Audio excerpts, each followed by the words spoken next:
우리의 마음을 보시고 우리의 중심을 아시는 주님께서 이 시간 우리의 말씀 가운데 임하셔서 우리를 다스려 주시고 우리를 이끄시기를 원합니다.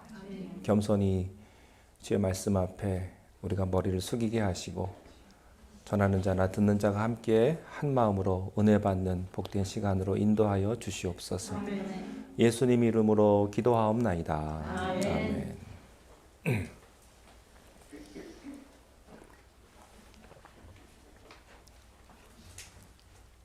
제가 알러지 때문에 눈물이 나는데 찬양하다가 감동해서 눈물을 흘리는 건 아닙니다. 알러지 때문에 눈물이 나는 겁니다. 압살롬의 반역 이후에 세바의 반란까지 다 진압이 되었습니다.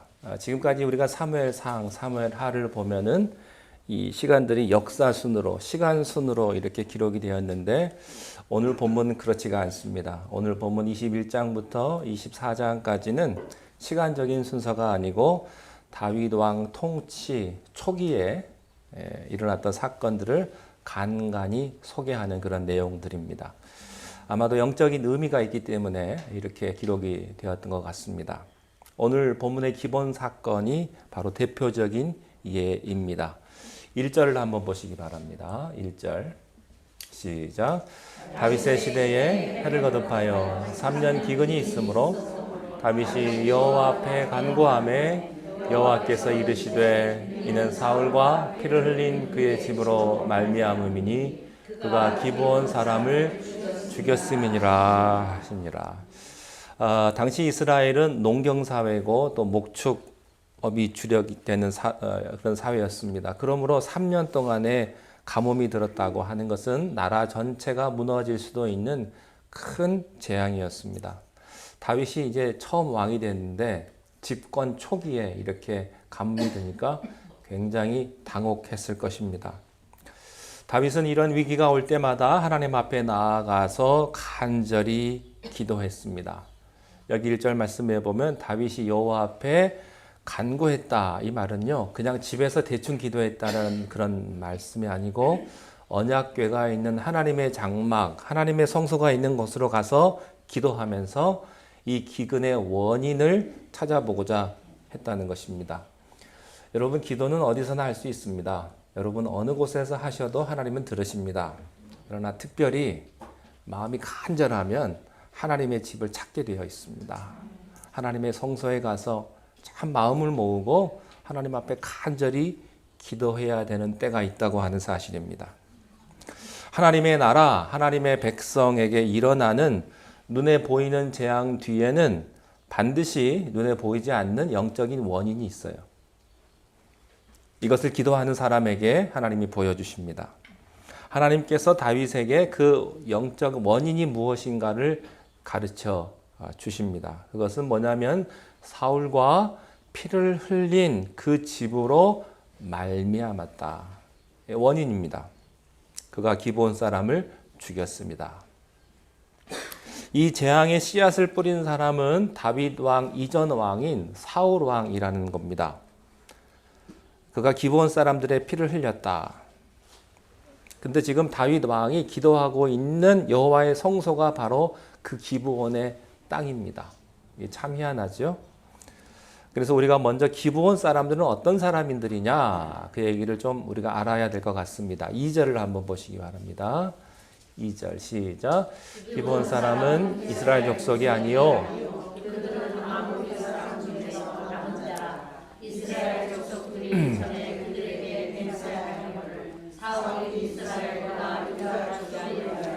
열심히 있으므로 그들을 죽이고자 하였더라. 이제 왕이 기브온 사람을 불러 그들에게, 원래 기브온 사람들은 가나안에 살고 있었던 대표적인 7 민족, 그 중에서도 히위 족속에 속한 사람입니다. 그리고 그 당시에 가나안 7 족속을 통틀어서 아모리 족속이라고 불렀는데, 그렇기 때문에 아모리 사람 중에서 남은 자들, 살아남은 자들이라고 이렇게 표현을 했습니다. 하나님께서는 일찍이 여호수아에게 너희들이 약속의 땅에 들어가거든 가나안의 7 족속들을 다 진멸하라고 말씀을 하셨죠. 여호수아에 보면 내용이 기록이 되어 있습니다. 근데 기브온은 그 진멸 대상 중에 하나였습니다. 한 사람도 남기지 말고 다 진멸하라. 근데 살아남았어요. 살아남은 이유는 그들이 하나님의 백성들의 군대와 싸워서 이길 승산이 없다는 것을 그들이 알았습니다. 깨달았어요. 그래서 이스라엘과 어떻게 하면 화친을 할까 생각을 했는데 하나님께서 그 모든 7 족속을 진멸하라고 명령을 내렸기 때문에 화친이 안 된다는 것도 이 사람들이 알고 있었습니다. 그런데 하나님께서 예외 조항 하나를 두셨어요. 이게 중요합니다. 우리가 하나님 말씀 보다 보면요, 예외가 있어요. 예외. 교회에서도 보면요, 법대로 안 돼요. 꼭 예외가 있어요. 예외. 여기서 말하는 예외 조항은 뭐냐면 가까이에 있는 부족들은 다 진멸하라고 말씀하셨습니다만 멀리 있는 부족하고는 화친을 해도 된다 이렇게 말씀을 하셨어요. 근데 이 기브온이 이 귀한 정보를 얻어낸 겁니다. 그래서 사신들에게 낡은 옷과 의복을 입히고 또 곰팡이가 쓴 음식들을 가지고 가게 해가지고 우리는 옆에 사는 사람들이 아니라 멀리서 오다 보니까 옷도 이렇게 헤어졌고 또 음식도 곰팡이가 쓸어가지고 우리는 멀리서 온 사람들입니다 라고 여호수아에게 보여줬던 거죠. 그래서 그렇게 위장을 한 겁니다. 실은 바로 코앞에 사는데 이렇게 거짓말한 거죠. 그래서 연기를 하면서 불쌍한 모습으로 여호수아를 만났는데 불쌍하니까 여호수아가 속아가지고 화친을 맺습니다. 여호와의 이름으로 화친을 맺습니다. 그리고 나서 그 다음날 바로 알게 돼요. 바로 옆에 부족이라는 사실을 알았지만 그러나 이미 늦었습니다. 아무리 속아서 맺은 언약이라 하지만 하나님 앞에서 맺은 언약은 반드시 지켜야만 했습니다. 그래서 하나님께서는 이스라엘 백성들이 기브온 부족들을 받아들여서 함께 살게 하신 거예요. 여기 2절 말씀 중에 이스라엘 족속들이 전에 그들에게 맹세하였다라는 말이 바로 그 말입니다. 그렇지만 여호수아는 그들을 받아들여 살게 하는 대신에 이 사람들은 이방 사람들이거든요. 이방 사람들은 이방신을 믿습니다. 그래서 이방 신앙이 있는 거예요. 그래서 이방 신앙이 이스라엘로 전염되는 것을 경계해야만 됐죠. 그래서 고민하던 끝에 하나님의 성소를 돕는 온갖 허드렛 일을 그들에게 맡겼습니다. 장작도 패게 하고 물도 기르게 하고 그렇게 해서 예배를 도왔는데 예배를 돕는 그 과정에서 이 사람들이 은혜를 받아요. 여러분 교회에서 뭐 이런저런 일을 하다 보면요, 하는 사람이 은혜를 받습니다. 그래서 이후에 기브온은 이스라엘의 예배를 관장하는 레위 지파의 성읍이 되었고 그 성읍이 바로 베냐민 지파 영토 안에 있게 된 것입니다. 이방인이었지만 기브온은 이스라엘의 예배를 돕는, 오히려 어떻게 보면 이스라엘 사람들보다 더 예배를 잘 드리는 그런 신앙의 모범으로 자리를 잡게 된 거예요. 그런데 수백 년이 지났습니다. 그렇게 평화롭게 공존하던 그들에게 문제가 생긴 거예요. 어떤 문제냐? 나쁜 사울 왕이 집권을 한 겁니다. 이 사울 왕이 어떻게 했냐면 말씀해 보니까 이스라엘과 유다 족속을 위하여 열심히 있었다. 이 말은요, 자기들 민족들끼리만 살고 싶었던 거예요. 순수한 혈통, 단일 민족, 아마 그런 생각이 있었던 것 같습니다. 그래서 외부로는 이방 민족들과 전쟁을 하면서 자기들 내부에 있는 이방인들을 솎아내려고 했는데 그 대표적인 타겟이 바로 이 베냐민 영토 안에 살고 있던 기브온 사람들이었어요. 그러나 이미 이스라엘을 대표하는 여호수아가 하나님의 이름으로 그들을 받아들이겠다고 언약을 했거든요. 그러면 하나님이 다시 명령하기 전까지는 절대로 이 언약을 깰 수가 없는 거죠. 왜냐하면 하나님의 이름으로 한 약속이기 때문에. 여러분, 하나님의 백성에게 중요한 것은 이것이 옳으냐 그르냐가 중요한 게 아니고요. 하나님의 뜻이냐 아니냐가 중요한 거예요. 내 생각하기에는 이게 옳은데 천만에요. 하나님 뜻이어야 합니다. 사람의 생각은 다 다르기 때문에 여러분들이 아무리 옳다고 생각해도 하나님의 뜻이 아닌 건 아닌 거예요. 옳으면서도 하나님의 뜻을 우리가 하는 거죠. 하나님의 언약을 지키느냐 지키지 않느냐가 중요합니다. 이것이 얼마나 엄중한지 몰라요. 하나님의 백성들에게. 근데 사울이요, 이걸 함부로 깬 거예요. 하나님의 진노를 불러오게 된 것이죠. 사울만 그런 게 아니에요. 백성들은요, 자기 일 아니라고 그저 소수민족, 이방 민족들이기 때문에 수수방관을 한 거죠. 그래서 나중에 다윗에게 이 재앙이 내린 것입니다. 여러분, 인간은 항상 자기보다 약한 존재에게 상처를 주기가 쉬워요. 심지어 이런 것도 있어요. 건강한 사람들은요, 아픈 사람에게 상처 줘요. 상처 받아요. 나는 이렇게 아픈데 저 사람은 건강하면 사람이 상처 받는다니까요. 가난한 사람은요, 부자 옆에 있으면 상처 받아요. 안 그러면 좋은데 인간이 그래요. 인간이. 내가 배움이 짧은 사람은요, 배움의 끈이 긴 사람 보면 괜히 약호가 죽고 그런 게 자존심이 상하고 그런 게 있다고요. 그래서 조심하셔야 돼요. 여러분들이 늘 조심하셔야 돼요. 건강하신 분, 돈 많은 분, 권력이 있는 분, 헌금 많이 하시는 분 조심하셔야 돼요. 왜냐하면 상처받을 수 있기 때문에 그런 겁니다. 그래서 하나님께서는요, 구약 성경 곳곳에서 이렇게 말씀하세요. 힘 있는 자는 힘 없는 자를 부당하게 핍박을 한다면 내가 결코 좌시하지 않겠다. 힘 없는 자는 누굽니까? 이 알통이 없는 사람이 아니고 돈도 없고 백도 없고 당연히 권력도 없고. 그래서 이 사람들은 누구한테밖에 하소연할 데가 없어요? 하나님밖에. 하나님한테 호소하는 거예요. 하나님한테. 그런데 하나님께서는요, 그들의 아버지가 되겠다고 말씀을 하셨습니다.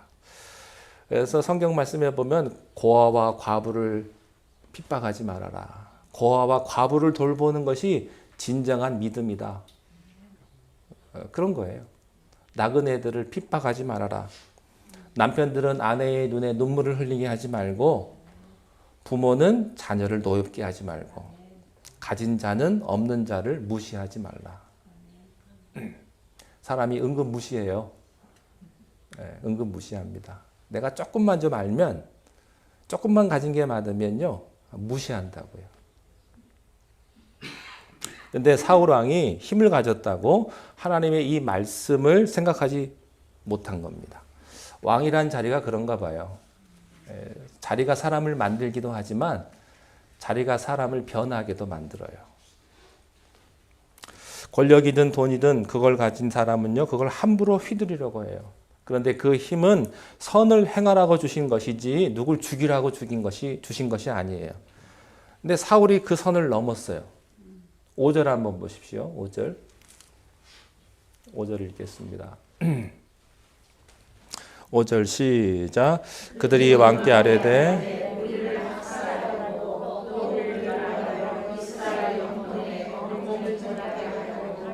모해한 사람의 6절도 읽겠습니다. 자손 7사람을 우리에게 내어주소서. 여호와께서 택하신 사울의 고을 기브아에서 우리가 그들을 여호와 앞에서 목매어 달겠나이다 하니 왕이 이르되 내가 내주리이다. 5절 말씀해 보니까 학살했다 그랬어요. 학살했다. 이스라엘 영토에 머물지 못하게 했다. 그러니까 한두 명 죽인 게 아니죠. 아주 그냥 씨를 말려버린 거예요. 수많은 기브온 사람들이 죽임을 당하고 살아남은 일부는 간신히 목숨만 건진 채 외국으로 도망가야만 했어요. 이게 누구 얘기 같아요? 2차 대전 때 히틀러가 유대인들을 이렇게 자기 민족들의 우수성을 나타내기 위해서 유대 민족들을 씨를 말려버렸잖아요. 똑같은 것을 지금 훨씬 그 전에 유대인들이 기브온 사람들에게 한 거예요. 그러니까 자기들이 뿌린 씨앗을 어떻게 보면 그대로 거둔 거죠. 하나님을 진노케 하는 것입니다. 기브온 사람들의 마음에 깊은 상처를 줬어요. 더구나 그들은 하나님의 언약궤가 있는 여호와의 성막에 있는 성소에 거주하는 사람들이었고 예배를 돕는 사람들이었습니다. 이런 사람들의 피를 흘리게 한 것입니다. 여러분, 성소는 정말 중요한 것입니다. 사실 교회는 건물이 아니고 여러분 자체이긴 합니다만 교회 건물도 중요한 거예요. 우리가 교회 건물에 돈을 쓸 필요는 없지만 그래도 최선을 다해서 하나님께 예배드리는 곳을 꾸밀 필요는 있는 거예요. 요즘은 너무 돈을 많이 쓰고 거기에만 집중해서 문제지 사실은 여기에도 최선을 다하는 거예요. 자기가 살고 있는 집도 최선을 다하잖아요. 이것도 하고 저것도 하고 예쁘게 하고 깨끗하게 하고. 하나님의 집도 마찬가지입니다. 이 성소에서 드려지는 예배를 듣고 하나님은 이스라엘을 축복을 하셨어요. 그런데 그 영적인 급소와도 같은 예배처가 있는 기브온 땅에서 거기서 섬기는 기브온 백성들이 억울한 죽임을 당했으니 이게 하늘나라에서 얼마나 분노할 일이겠습니까? 하나님은 이 잘못을 지나치지 않으셨어요. 그래서 세월이 흘렀습니다. 사울이 죽었습니다. 다윗이 이스라엘의 새 왕이 되었지만 하나님께서는 다윗의 초기 3년 때 이 3년 기근이라고 하는 무시무시한 재앙을 내리신 거예요. 하나님께서는 이 문제를 직시하고 다윗이 이 문제를 직시하고 해결하기를 원하셨던 것입니다. 자, 다윗이 기브온 사람 대표자를 만나요. 3절 한번 돌아가서 보겠습니다. 3절 시작. 다윗이 그들에게 묻되 내가 너희를 위하여 어떻게 하랴? 내가 어떻게 속죄하여야? 다윗은 이 문제를 해결하기 위해서는 기브온 사람들의 입은 피해를 속죄해야 된다는 것을 알았습니다. 이 속죄는 히브리어로 카파르라고 하는데 단순한 사과가 아니에요. 그냥 쏘리 미안 그냥 그러고 넘어가는 게 아니에요. 죄값을 치르는 것을 의미합니다. 죄값을 치러서 그 죄를 덮는 거예요. 예수님이 우리의 죄를 속죄해 주었다는 것도 주님의 피로 우리의 죄값을 치르고 우리 죄를 하나님 앞에 덮었다는 그런 뜻입니다.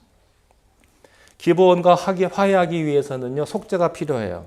그래야 하나님이 잠그셨던 하늘의 문을 열 수가 있는 거예요.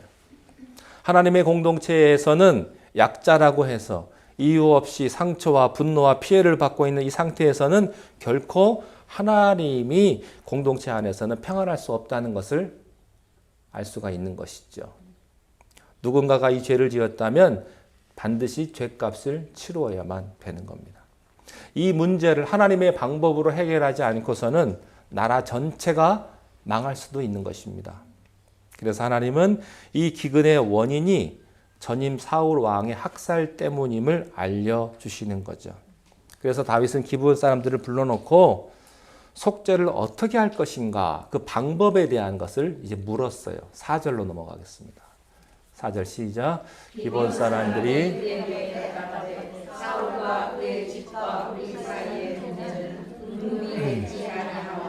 이스라엘 가운데에서 사람을 죽이는 문제도 우리에게 있지 아니하니라. 왕이 이르되 너희가 말하는 대로 그 당시 살인죄에 대한 속죄 방법은 두 가지였습니다. 하나는 속전, 돈이에요. 돈으로 해결하는 겁니다. 돈으로 지불하는 것이고 다른 하나는 살인자들을, 가해자들을 죽임으로써 똑같이 죽임으로써 자기 피로 죄값을 지불하도록 했던 거예요. 근데 기브온 사람들은요, 후자를 택한 겁니다. 우리는 은금, 돈 필요 없다. 가해자들을 내놔라. 가해자인 사울 일족의 피를 원한다는 겁니다. 문제는 자기들이 이방 족속이니까 집행할 수가 없고 왕의 허락이 필요했다는 거죠. 사울은 많은 사람들을 학살했습니다. 추방했습니다. 여러분, 사울 재임 기간 내내 그랬으니 사람들의 고통이 얼마나 컸겠습니까? 그런데 지금은 사울이 없어요. 그래서 사울 자손 7명을 속죄 제물로 내놓으라고 하는 것입니다. 그래서 사울의 고향인 기브아에서 그들을 목매달아 죽임으로써 사울 주변의 모든 사람들이 보고 경종을 울리게 하기 위함입니다. 사실 제대로 하려면 가해자 모두를 다 죽여야죠. 그렇지만 기브온은 제한된 복수를 합니다. 7이라는 숫자는요, 완전수거든요. 그러니까 이 대표성을 가지는 거예요. 그래서 7명을 내놔라. 그래서 다윗이 허락합니다. 여기서 우리는 진짜 죄의 값은 사망이라는 것을 봅니다. 피 흘림 없이는 죄 사함이 없다는 것을 알 수가 있어요. 그래서요, 우리가 받은 은혜가 너무나 큰 거예요. 하나님께서는 죄를 범해 죽어 마땅한 우리에게 진노를 내리시지 아니하시고 우리 대신에 예수 그리스도를 십자가에 매달려 돌아가게 하셔서 죄값을 치르게 하셨습니다. 그래서 저와 여러분이 구원을 얻은 거예요. 여러분, 은혜가 공짜라고 이걸 너무 당연시 생각하지 마십시오. 하나님은요, 가장 값비싼 속죄 제물을 치르신 거예요. 자, 그런데 한 가지 미스테리는 사울이 저지른 잘못을 왜 다윗이 해결해야 되느냐 하는 거예요. 똥은 누가 싸고 치우긴 누가 치워요. 그런 거 있잖아요. 어디 가거나 가정도 마찬가지고 교회도 마찬가지고 여러분 일하는 것도 마찬가지고 꼭 문제 일으키는 사람은 문제를 일으키고 그걸 해결하는 사람은 꼭 해결하고 그렇게 되는데 죄는 사울이 지었는데 왜 다윗의 시대에 와서 3년이나 되는 가뭄이 들이닥쳤는가 하는 거예요. 생각해 보십시오. 사울이 뿌린 씨는 사울이 거둬야 되지 않겠습니까? 그게 맞죠? 근데 정확한 답은 하나님이 아시겠죠. 네. 그런데 우리는 서로 역사 속에 서로 연결된 존재로 만드셨습니다. 아브라함의 하나님, 이삭의 하나님, 야곱의 하나님, 그 말은 우리가 다른 시대에 살았어도 그들이 모두 연결되어 있는 존재라고 하는 거예요. 그래서 조상들이 뿌린 씨앗을 우리가 거두게도 되고 또 우리가 뿌린 씨앗을 후손들이 거두게 되는 거예요. 그래서 우리는요, 축복도 거두어요. 내가 한 거 없는데 부모님 세대 때문에 내가 축복을 거두어요. 근데 반대로 조상이 잘못했을 때는 우리가 그 재앙을 거둘 때도 있다고 하는 사실입니다. 이게 무서운 얘기인데요. 여러분이 뿌린 씨앗을 여러분 자식이 거둘 거예요. 여러분들이 선한 것을 뿌렸으면, 좋은 것을 뿌렸으면 축복은 그 자녀에게 갈 거고요.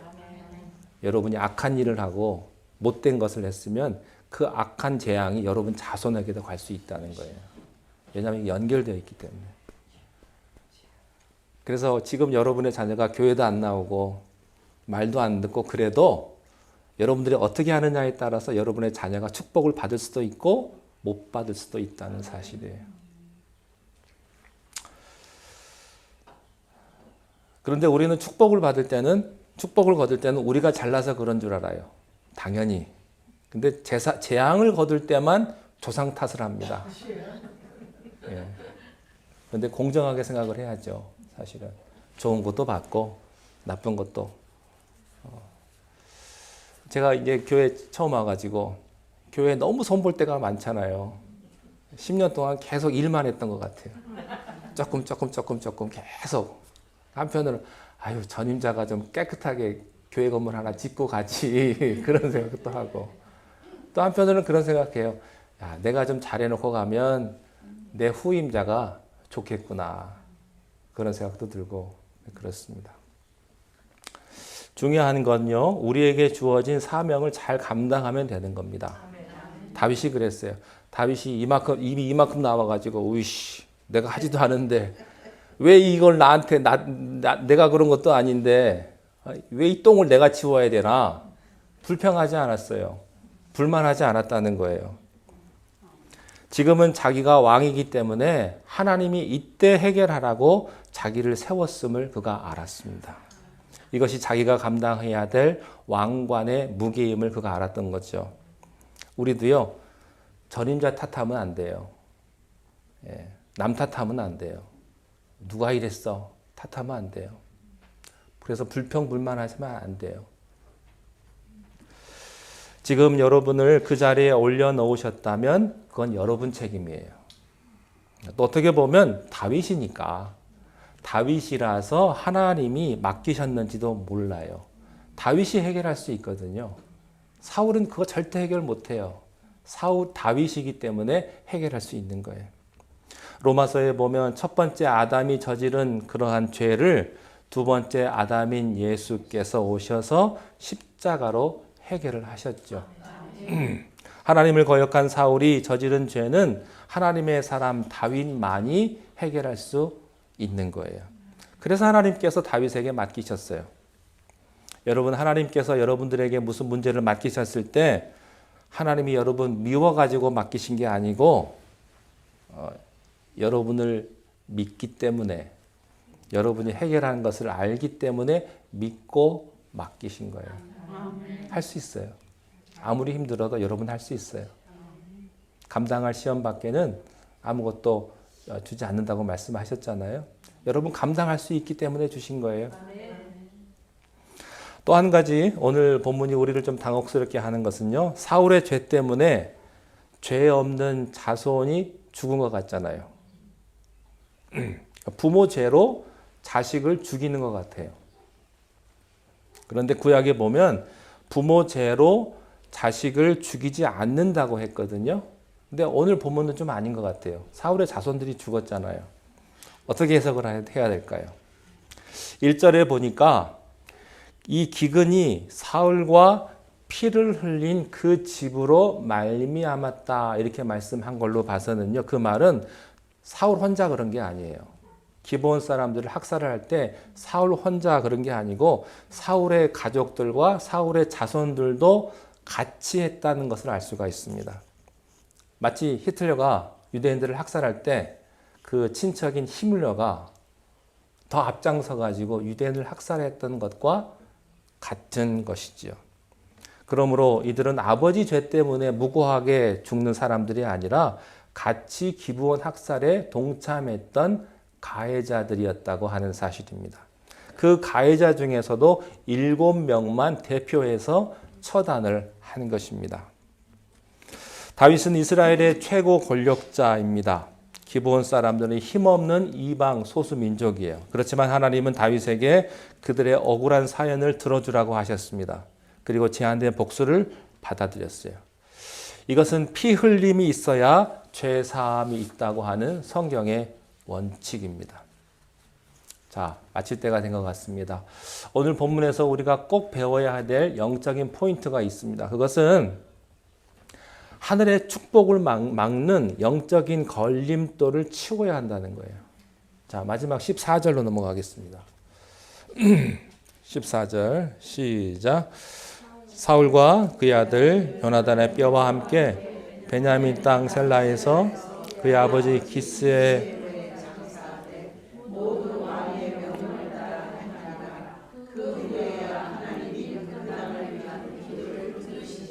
여기서 중요한 단어가 있어요. 그 후에야. 그 후에야. 뭘 한 후에요? 하나님의 방법대로 이것을 해결했을 때, 그들의 죄 문제를 해결한 뒤에야, 속죄의 피가 흘려진 뒤에야 하나님이 그 땅을 위한 기도를 들으신 것입니다. 여러분, 이게 해결되지 않으면요, 내가 아무리 봉사하고 내가 아무리 기도해도요, 안 돼요. 영적인 걸림돌을 치워야 합니다. 그래야 하늘 문이 열리는 거예요. 어찌 보면 이 기브온의 문제는 이스라엘 안에 있는 수많은 소수 민족 중에 하나의 문제로 사람들이 별로 중요하게 생각 안 했을 수도 있어요. 그러나 하나님 보시기에는 이게 큰일입니다. 이방인 족속이라 할지라도 하나님의 언약으로 보호받는 사람들이었고 하나님의 예배처를 수년 동안 섬겼던 사람들이에요. 그 사람들이 피를 흘린 것은 하나님께는 큰 문제인데 사람들이 그것을 깨닫지 못한 것이죠. 그래서 이것을 깨달을 수 있도록 다윗 때에야 하나님이 그것을 보여주신 것입니다. 여러분, 하나님이 중요한 것을 중요하게 생각하셔야 됩니다. 내가 중요하게 생각하는 게 중요한 게 아니고 하나님이 중요한 것, 하나님 보시기에 심각한 문제가 있거든요. 이걸 해결해야 하늘의 문이 열리는 것입니다. 여러분의 인생에 이스라엘의 3년 기근 같은 내가 농사도 아무리 해보고 땀도 흘려보고 열심히 노력을 했건만 안 풀리는 거예요. 안 풀리는 거. 아무리 해도 비가 안 오면 어떡하겠어요. 내가 농사 잘 지어도 아무 소용이 없는 거예요. 여러분들이 세상에서 열심히 일을 하고 뭐 다 해도요. 하나님이 여러분과 함께 하지 아니하시면 아무것도 할 수가 없는 거예요. 우리가 그런 존재예요. 존재. 여러분들이 능력이 있으면 얼마나 있고 돈이 있으면 얼마나 있고 건강이 있으면 얼마나 있어요. 사람은 얼마나 연약해요. 감기 하나만 가지고 알러지 하나만 가지고도 꼼짝을 못 하잖아요. 특별한 하나님의 은혜와 축복이 필요한 거예요. 여러분과 여러분의 가정에.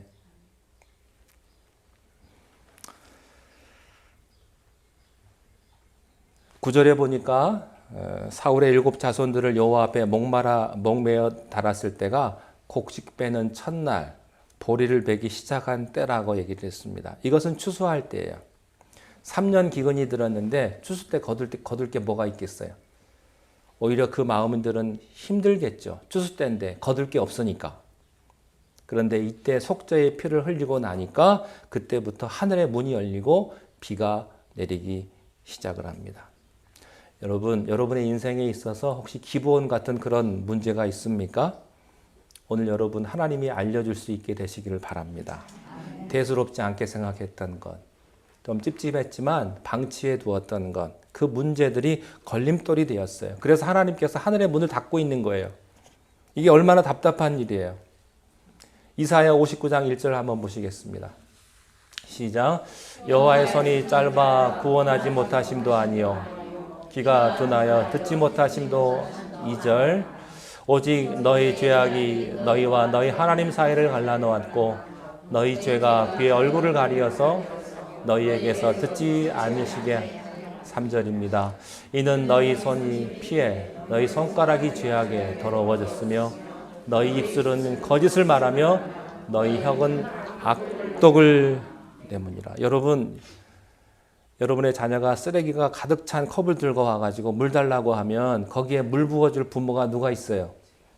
그 컵을 다 버리고 깨끗하게 씻은 다음에 물 부어주시지 않겠습니까? 우리가 우리 안에 하나님이 기뻐하지 않는 죄를 담은 채로 기도하면 그게 그렇다는 거죠. 하늘의 문이 닫혀 있는 거예요. 그래서 사실은 우리가 하나님의 응답을 기다리는 것이 아니라 하나님이 우리의 응답을 기다릴 때가 더 많은 거예요. 어쩌면 축복의 시작은 하나님부터가 아닌지도 모르겠습니다. 나부터인지도 모르겠습니다. 여러분들이 어떤 모습으로 여러분들과 하나님을 가리고 있는 어떤 영적인 걸림돌을 있을지 모르겠습니다. 그것을 치울 때 진정한 축복이 시작된다는 것을 여러분들이 꼭 아시고 하나님과 나와의 장애가 있는 그런 걸림돌을 여러분들이 꼭 치우셔서 하나님의 응답을 경험하시는 여러분 되시기를 주님의 이름으로 축원합니다. 기도하겠습니다. 하나님 아버지, 우리 가운데 하나님과의 관계 속에서 장애물들이 있습니까? 우리 가운데 죄가 있습니까? 그 죄를 다 치우게 하시고 그리하여 3년의 기근이 비가 내림으로 해결된 것 같이 우리가 깨닫지 못한 곳에서 하나님의 응답을 경험하는 복된 시간들을 허락하여 주시옵소서. 예수님 이름으로 기도하옵나이다. 아멘.